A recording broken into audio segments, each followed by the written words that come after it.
Sam had no idea how long he had been floating, or how far they had traveled. He did know that any attempt to shout or talk was met with confusion, as though he had forgotten how to do either. Moving was also an impossibility. What pissed Sam off the most, though, was he wasn't lying when he said he would have joined them peacefully. So, Sam was patient, and waited, and floated. The sense that hadn't abandoned him entirely was his ability to hear, and the hum of the city is what he heard around him. The buzz of M Street, interrupted by the occasional gasp from a passerby who saw him in his current state, was replaced quickly with the quieter sounds of rustling leaves and the faint smell of wet brick. With enough focus and calm, Sam began to be able to see through the red eyes of the Mothman mask he wore, and what he saw astonished him. Gone was not only the hustle and bustle of M Street and the quiet of the side streets they were traveling on. What had replaced it was groups of what appeared to be students, studying, casting, and talking by moonlight. Sam had arrived at Quimbley's. Each student wore robes, and many of them had twinkling medals adorning them, each medal specifying specialties in different fields of casting. Sam knew it was no small feat to acquire these medals. Each one required a series of tests and examinations at so-called towers. Some of the students, many no older than him and some indeed younger than Sam, had multiple medals pinned to their robes. In much of the world, even other casters looked down on those who use robes and wands as cliché. Sam had a feeling that no one here suffered that insecurity or scorn. This was Quimbley's, and they only accepted the finest. This was Quimbley's, and this is where Adam and Rose were. Some of the students stopped in their tracks to gawk at the trio of younger-looking imps and a floating boy in a Mothman mask passing by. Others, perhaps those a bit older and more worldly, played it cool and acted like they saw similar things on a daily basis. And as far as what Sam knew about Quimbley's and who ran it, perhaps they did. Growing up, Sam had heard rumors of the great rainbow wizard who was headcaster at Quimbley's. Sam had heard rumors of his immense magic and that he was perhaps the most powerful caster on the side of the federal government. He was also one of the few known evergreens, the name granted to casters and entities who had been alive before the veil was put in place over 1,000 years ago. For the first time in what felt like days, and according to the newspaper it had been days, Sam felt a lightness in his heart. Everything was going to be okay. The Rainbow Wizard would hear him out and explain what on earth had happened, and then he would be reunited with Adam and Rose, and then all three of them could begin the healing process. He and Adam had lived through it before, but that had been with M's help and guidance and care, and yeah, but you're not a kid anymore, Sam, he thought to himself. No, he certainly wasn't. In fact, his childhood had ended one day long ago on a baseball field. Lost in his thoughts, the last thing Sam saw through his red-tinted mask was an older student contract a sinkhole Sam. The cryptid burst through the mud of Quimbley Square like it was water, flinging dirt and filth over every student, faculty member, and cryptid within a 100-foot radius. A large chunk hit the trio and Sam and covered the stone gargoyles decorating the large doors they were passing through. Not even the floating golden statue of the hero went unscathed. It was then that Sam realized something that made his heart heavy once more. These students weren't studying. They were training. It was a throne room. That was the only way Sam could describe it. Covered in mud, garbage, and apparently a week of wear, Sam floated into Quimbley's Riggs Library.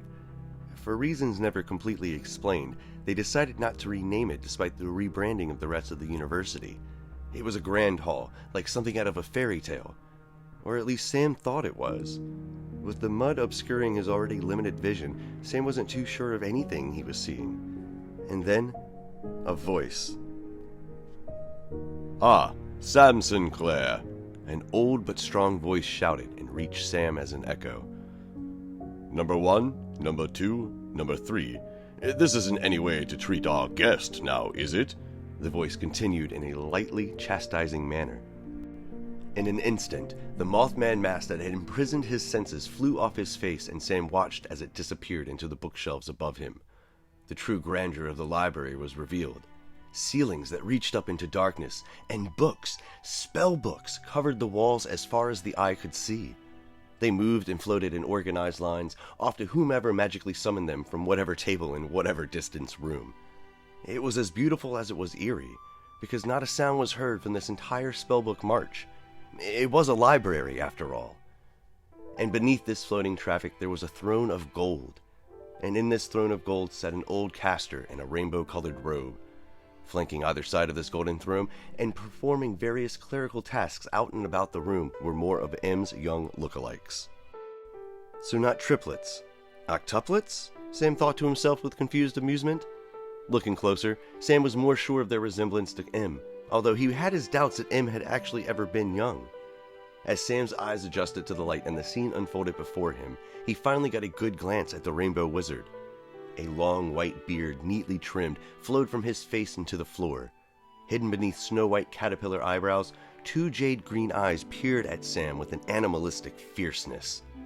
Decorating his rainbow robe, nearly 50 unique medals added validity to the rumors about this strange caster and his powers. Sam gently floated to the floor and found that he could once again move. His body groaned with pain. "Sam, it's such an honor to finally meet you," the Rainbow Wizard began to say, but then his gaze wandered to the trio that had brought Sam before him. "You 3 are disgusting! Look how filthy you are! Go to the bathhouse immediately!" And then he turned back to Sam and said much more gently, "I do apologize for the way they treated you, Sam. We had no idea that it was you who opened the door to the pathways. You see, my sigil protects Unity City. I am what people call the Rainbow Wizard, or Cassius Cain in another life, but I like to think of myself more as the humble headcaster of Quimbleys." The old caster let this sentence trail off into silence as he stared at Sam. As he stared through him.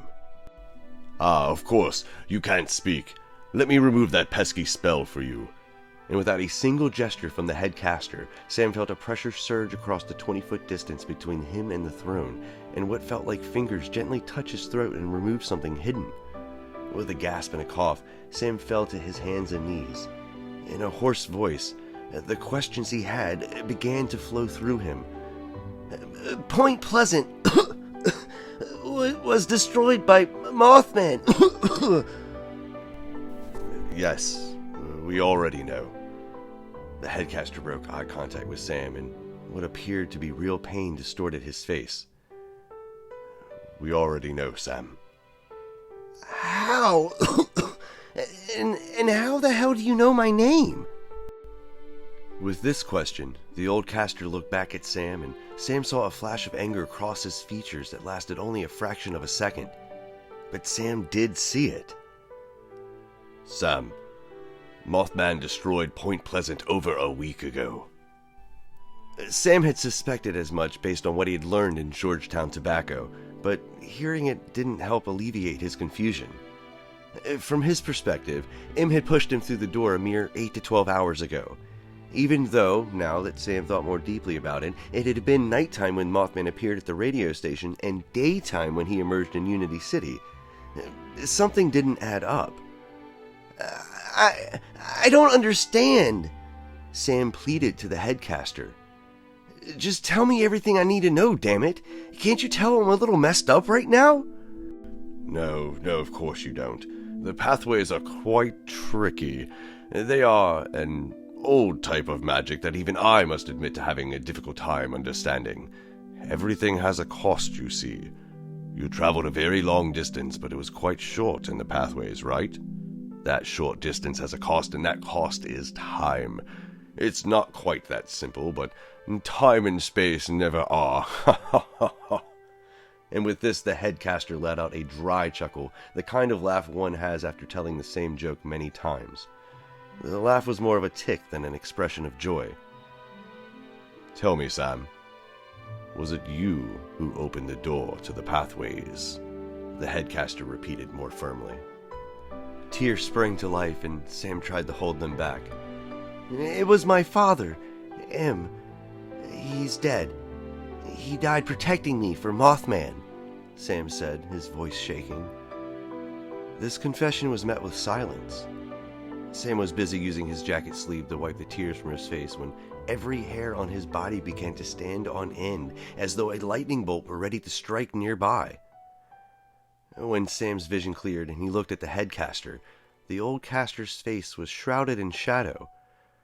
Sam debated internally whether or not he should tell this strange man everything that had happened. The radio tower, Mothman, him flinging him through the impossible door, and the strange man in black that he had seen skipping down the pathway's road.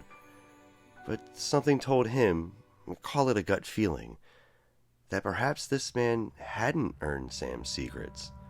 That perhaps telling him would be dangerous. To fill the silence that had extended, and with not a small amount of wariness in his voice, Sam repeated, "Excuse me, sir, but how exactly do you know my name?" A thoughtful glance was followed by another dry chuckle. It was the kind of laughter that didn't touch his eyes. The headcaster was clearly thinking about something else, something deeper and far away. Oh, Sam, that's such a long story. For now, would it be sufficient to tell you that Adam and Rose both spoke of you frequently? No, not really, Sam thought. Not really at all. Well, thanks. That's actually my next question. Are they here? Please, I need to speak to them about what happened in Point Pleasant, Sam said respectfully yet sternly. I'm afraid that's impossible, Sam. Rose has been out in the field doing important research for well over a month. For the first time, the headcaster stood up from his golden throne. He was strikingly tall, and his straight back and powerful shoulders betrayed his otherwise aging appearance. He strode forth, almost appearing to float, 2 strides that covered half the distance to Sam. A flourish of his hand brought forth a spellbook bound in what appeared to be opal. The pages turned themselves slowly and deliberately, while the headcaster tisked impatiently. It seemed every spellbook had a little bit of a personality. It finally stopped, and the headcaster awed as he tapped the page. It immediately began to unfold itself over and over again, an impossible number of times, until a massive map of the United States was revealed, suspended in the air between the headcaster and Sam. Where is our Rose? Ah, yes. And then on this floating map, a faint pink light began to blink somewhere over Wisconsin. Rose takes her field research very seriously, as you can imagine. Uncovering the origins of cryptids is no small task, and yes, before you say anything, she's well aware of what happened in Point Pleasant and has opted to stay where she is. Sam honestly couldn't believe that. Rose had family in Point Pleasant, not to mention Eamon himself. If she knew about their supposed deaths, would she really have stayed out in the field? Had she not returned home to bury her parents? Sure, Sam hadn't physically seen her in person in years, but the letters they had shared, the emotions they had shared. Regardless of what the truth was, Sam recognized he likely wouldn't extract it from the cunning caster in front of him. Clearing his voice, Sam asked, "And what about Adam? Where is he?" Sam said. He could hear the caution in his voice, and he vowed to hide it better next time he spoke. The headcaster made a vexed sound, placed his entire open palm over the map, and muttered an incantation that sounded almost Nordic.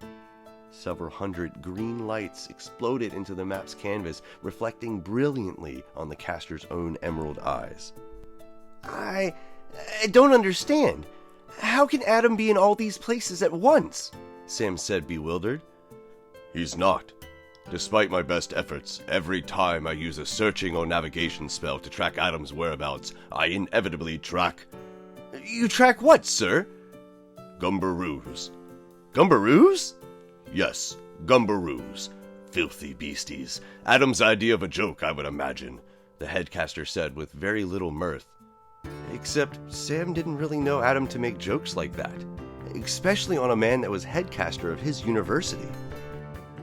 With a gesture, the map folded into itself an impossible number of times before the spellbook containing it snapped shut and disappeared into the headcaster's sleeve. Sam could have sworn that, just as it folded out of sight, he saw scorch marks roughly the size of small cities on the back of the map. Why hadn't he seen them before? How was Adam able to throw off the tracing spells of an evergreen caster? Why did he want to?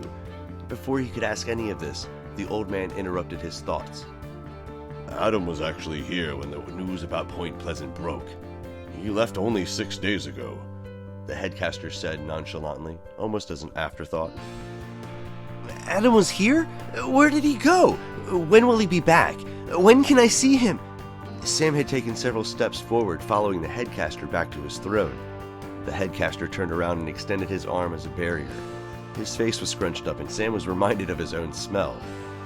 Now, neither I nor Quimbley sanctioned his journey, so where he went I can only imagine. And as you can clearly see, I can't find him, the headcaster said, his hand still extended. The headcaster then once again sat in his golden throne and peered at Sam through steepled fingers before finally continuing.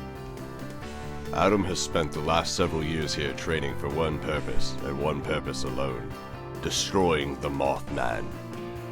The way the headcaster said the Mothman stirred a memory inside of Sam, a familiarity that he couldn't quite put his finger on. In fact, he was quite key to our pending war efforts with that exact same end goal. War. That was the second time he heard someone say that word, and this time it wasn't coming from a bunch of men and boys inhaling colorful smoke.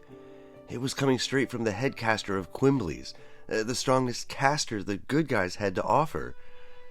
Well, thank you so much for explaining this to me, sir. Please, headcaster is sufficient. Headcaster, thanks so much for everything, but I think what I need to do is head back to Point Pleasant and find Adam. Still through the steepled fingers, the headcaster stared through Sam. You know, Sam, him wasn't just looking out for Adam. I have a hunch that he might have been there for you as well. The headcaster trailed off while searching the folds of his robe for something. Looking out? It wasn't looking out for us, he was raising us. In many ways, he was our father, he thought. The headcaster took advantage of Sam's confusion to once again stand up. From his sleeve, he produced a small silver lantern very similar to the one Sam saw miners use in old children's books. Except this one had what appeared to be hundreds of intricate beasties carved into its surface. Sam, if you would allow me, this is called a gauging lantern. It's very old, maybe even older than me. We use it to sort people into houses here at Quimbley's, Sam quickly interrupted, perhaps a little too harshly. He was hungry and tired, and he didn't feel as though the headcaster was being entirely forthcoming with him, and he had to find Adam. Ha! I've never heard that one before. No, it's quite different. It shines an incredibly peculiar light, and when that light hits your body scatters it onto these doors just behind you, kind of like a prism. We can tell all sorts of things about your magical abilities and potential with this nifty lamp, the headcaster said with a slight smirk. And before Sam could protest, before he could tell the headcaster that he didn't have time to let alone give two licks about his magical potential, Sam was bathed in a warm light. Behind Sam, the two colossal doors that he and the trio had entered through became a kaleidoscope of color. Looking back at it, Sam had no way to interpret what he was seeing, although the closest thing he could compare it to was a rainbow spiderweb. The headcaster studied the light for several minutes as Sam felt his consciousness slip away in the warmth of the light. Just, that's very disappointing, Sam. Very disappointing. You haven't trained at all, have you? No bother. We can start tomorrow. I will be training you personally, the headcaster said matter-of-factly. What?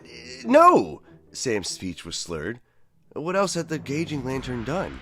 He felt as though he was swimming through thick water. The headcaster turned from him and strolled casually back to the throne. And then, summoning his strength, Sam snapped out of whatever spell he had been put under. No! I need to leave tonight and find Adam. And if I'm going to learn any spells, which really doesn't interest me in the first place, it's going to be from the spellbook M gave me. The Rainbow Wizard stopped in his tracks for just a moment before once again sitting down. M's spellbook?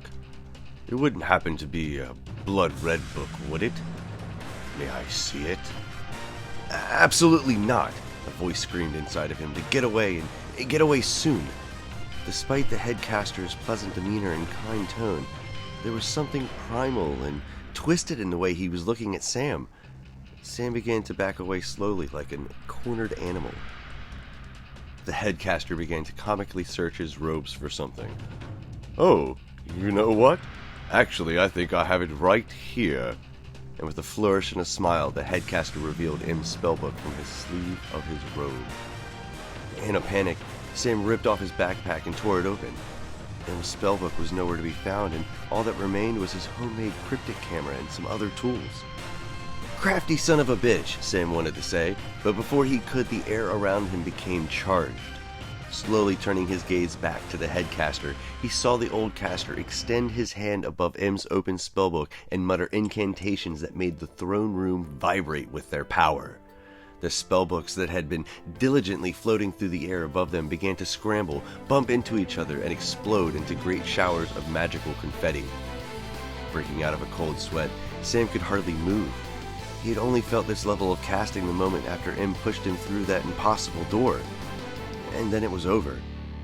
M's spellbook slammed shut and the headcaster snatched it out of the air. Completely blank. Always one step ahead, aren't you, M? And though a smile peered across the headcaster's face, he was certainly not pleased. Number 43, take this spellbook to my personal study. Number 16, escort Sam to a tower suite. My hunch is that only Sam can reveal its secrets. You aren't going anywhere, young man. This spellbook will win us the war, the headcaster ordered, like a general commanding an army.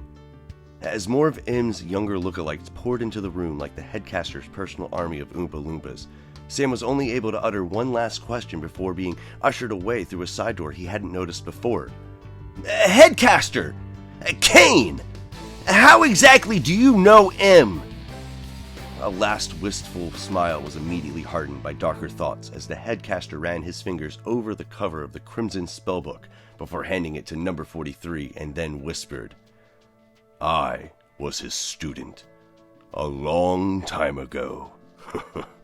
Yes, a very long time ago.